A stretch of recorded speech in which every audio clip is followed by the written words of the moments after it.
हैदराबाद के मज़ाफ़ाती इलाके Dundigal police station के हदूद में 2 फरवरी को गागिलापुर इलाके में 85 साला बुजुर्ग खातून सुशीलम्मा के कत्ल का अफसोसनाक वाक़या पेश आया। वाक़े के बाद पुलिस ने मुकदमा दर्ज करते हुए सीसीटीवी कैमरों की मदद से तहकीकात का आगाज़ किया। तहकीकात के दौरान इंकशाफ हुआ कि सुशीलम्मा के घर में काम करने वाली 36 साला मुलाजिमा कविता ने सोने के जेवरात चुराने की नीयत से इनके सर पर पत्थर से वार किया, जिसके नतीजे में इनकी मौत वाक़ई हो गई। वारदात के बाद मुलजिमा मौके से फरार हो गई थी। पुलिस ने तकनीकी शवाहिद की बुनियाद पर मुलजिमा को गिरफ्तार कर लिया।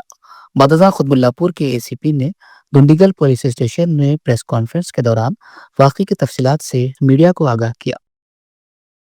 సుమారు 5 గంటల సమయంలో మాకు ఇట్లా చర్చిగాగలపూర్లో ఒక ఇంట్లో మర్డర్ జరిగిందని చెప్పి సమాచారం రాగా వెంటనే మా ఇన్స్పెక్టర్ గారు అందరూ కలిసి పోయి చూసేసరికి సుమారుగా 80 సంవత్సరాలు వయసున్నటువంటి సుశీలమ్మ అని చెప్పేసి తన సొంత ఇంట్లో ఒకతే మర్డర్ చేయబడి సోఫా పైన పడుకొని పడినది. అదే రోజు సాయంత్రం 7:30 గంటలకు కేసు రిజిస్టర్ చేసినాము. ఆ తర్వాత విచారించిన తర్వాత ఏ విధంగా మర్డర్ అని చెప్పేసి అని తెలుసుకొనగా గత నెల రోజుల నుంచి ఎవరైతే పనిచ్చినారో వాళ్ళ ఇంట్లో ఒక బాత్రూమ్ పని అవుతుంది ఇంట్లోనే. ఆ ఇంట్లో పని కోసం వచ్చినటువంటి కవిత అని చెప్పేసి అని ఆమె నేటివ్ ఆఫ్ మెదక్ జిల్లా సంగారెడ్డి జిల్లా జోగిపేట దగ్గర పోతిరెడ్డిపల్లి గ్రామానికి చెందినటువంటి మహిళ. ఈమె తను పరిచయం పెంచుకుని పనిచేస్తున్నప్పుడు రోజు ఆమెతో కలిసిమెలిసి ఉండటము, మంచిగా మాట్లాడుకోవటము, నమ్మకం వచ్చిన తర్వాత ఈ మొక్కతే ఉంటుంది ఇంటి దగ్గర. అమ్మతో పడ్డ వాళ్ళ మనవడు ఉంటాడు. తను ఉదయం ఉద్యోగానికి పోయి సాయంత్రం వస్తుంటాడు. అది మనసులో పెట్టుకుని మొక్కతే ఉంటుంది. ఆమె పైన ఉన్నటువంటి బంగారం మొత్తం కూడా దొంగిలించుకోవాలని చెప్పేసి ఉపాయం చేసుకొని అందులో భాగంగా మొన్న మధ్యాహ్నం 1 గంటకు ప్లాన్ చేసుకొని సాయంత్రం లోపల కళ్ళు దాగొచ్చేసి బాగా పక్కకు పోయి కళ్ళు దాగొచ్చేసి ఆ పెద్ద మనిషిని మాయమాటలు చెప్పి ఆమె కూడా కొంచెం కళ్ళు ఇచ్చేసి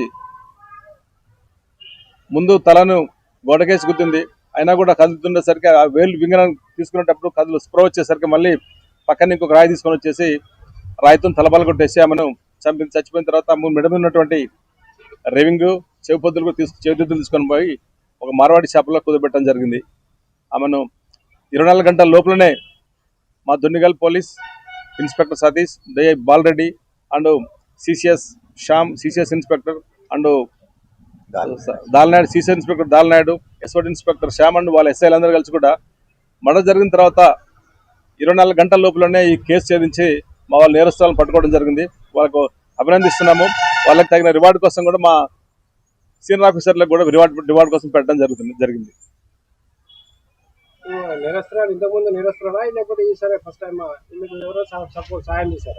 ఎవరి సాయం తీసుకోలేదు.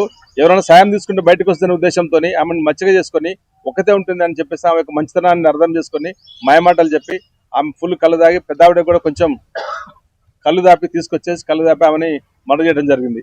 ఆమె ఉన్నటువంటి బంగారు వస్తువుల కోసమే ఆశపడి ఈ మర్డర్ చేసింది ఆమె.